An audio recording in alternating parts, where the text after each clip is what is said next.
Lepo pozdravljeni v današnjem Nepremičninkotu. Danes bomo pogledali, kaj morate vedeti, vkolikor kupujete nepremičnino na Hrvaškem. Nakup nepremičnine v tujini je velik korak, še posebej v priljubljeni turistični destinaciji, kot je Hrvaška.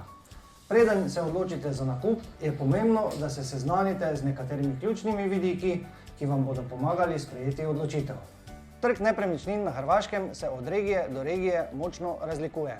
Medtem ko so cene na obalnih območjih, kot so Istra, Dalmacija in Kvarner, višje zaradi turistične priljubljenosti, so v notranjosti države cene lahko bistveno nižje. Za tujce, ki želijo kupiti nepremičnino na Hrvaškem, je postopek lahko zapleten.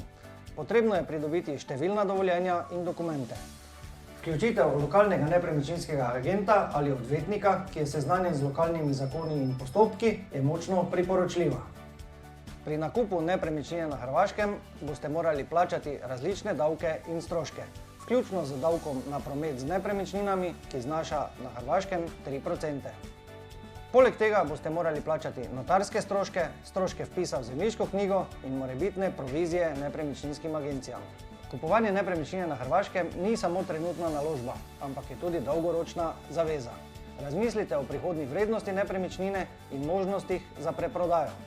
Analiza trga in pričakovani razvojni trendi v regiji so pomembni za razumevanje, kako se bo vaša naložba obrestovala v prihodnosti. Ustrezna priprava in razumevanje lokalnih razmer sta ključna za zagotovitev, da bo vaša naložba varna in donosna.